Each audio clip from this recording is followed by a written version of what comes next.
जय सिया राम।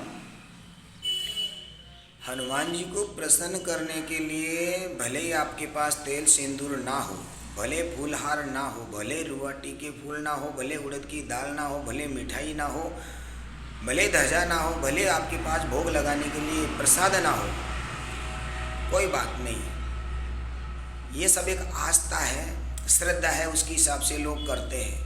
मगर हनुमान जी की इसकी कोई आवश्यकता नहीं है।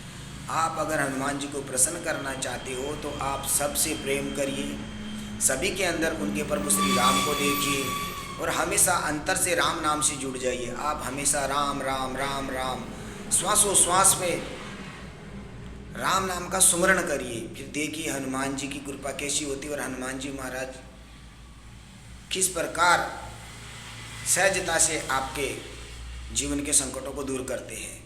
सबसे सीधा सरल उपाय है, अगर आप हनुमान जी की कृपा के और परमात्मा की प्रभु श्री राम की कृपा के पात्र बनना चाहते हो तो सिर्फ और सिर्फ राम नाम से अंतर से जुड़ जाओ। हर पल हर घड़ी श्वासोश्वास में सिर्फ और सिर्फ राम नाम का रटन करो। कबीर साहब भी तो बोलते हैं ना, राम नाम की लूट है, लूट सके तो लूट। लूट है अर्थात जैसे बाजार के अंदर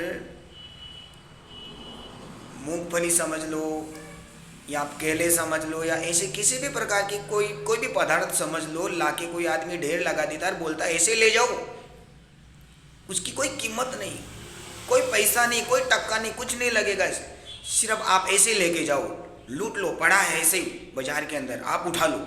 ऐसा साहिब बोल रहे, राम नाम की लूट है, लूट सके तो लूट। ये मनुष्य देह तब तक ही वो लूट है, इसका कोई पैसा ना टक्का कुछ नहीं लगता है, सिर्फ आपको लेना है, उसको बार बार श्वासोश्वास में रटना है। राम नाम की लूट है, लूट सके तो लूट। अंत काल पछताएगा जब प्राण जाएंगे छूट। अंत समय जब आ जाएगा तब अगर परमात्मा को याद करेगा, राम को याद करेगा, तब फिर बाद में हम ये भावना रखेंगे कि अभी अंत समय आ रहा ना, अभी भगवान का नाम लेने से हमारे जीवन का कल्याण हो जाएगा, आवागमन मिट जाएगा। तो ये शक्य नहीं है। हो सकता है जपा जपा खूब जपा होगा तो अंतमता, अंत में अगर पूर्ण तीव्रता से अंतर से अगर परमात्मा का नाम सुमरण करे तो शायद हो सकता है ऐसा हो। मगर ऐसा करने के लिए उस समय ऐसा विचार भी तो होना चाहिए। इतनी पीड़ा से ये मनुष्य घिर जाता है कि उस समय वो पीड़ा का दर्द ही सहन नहीं होता तो परमात्मा कहाँ से याद आएगा। तो कुछ ऐसा करो कि सहजता से जब जाए तभी सहजता से प्राण जाए। प्रभु का नाम रटते रटते रटते रटते इस घट से प्राण निकले तो जरूर इस मनुष्य जन्म का कल्याण हो सकता है और हनुमान जी भी प्रसन्न हो सकते। तो आइए हम सब मिलकर हमेशा श्वासोश्वास में हर पल हर घड़ी उस परम पिता परमेश्वर प्रभु श्री राम को याद करते हैं और उसका हर पल हर घड़ी श्वासोश्वास में नाम रटन करते हैं। इसी से जीवन का कल्याण होने वाला है। अंततः फिर ये जीवन ऐसे ही व्यर्थ निकल जाएगा।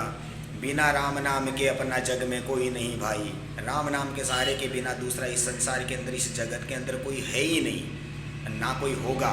इसलिए राम नाम का सहारा लीजिए। राम नाम अर्थात मैं ये नहीं बोलता कि आप राम का ही नाम लीजिए, आपको जो प्रिय नाम हो परमात्मा का वो नाम लीजिए, पर नाम लीजिए, आप नाम से जुड़ जाइए। इससे सभी प्रसन्न होंगे। आपको किसी भी देवता को या किसी भी भगवान को या गुरु को किसको भी प्रसन्न करना है तो आप नाम से जुड़ जाइए। बस परमात्मा की कृपा सहज होगी। उनको किसी भी प्रकार के पदार्थों की, व्यंजनों की आवश्यकता नहीं है। ये तो हमारी श्रद्धा और भाव से ठीक है, हम करते हैं। आप श्रद्धा से अंतर से जुड़िए, उस परमात्मा से नाम से जुड़िए अंतर से, तभी जीवन का कल्याण होगा, तब तक नहीं हो सकता। तो जय श्री राम।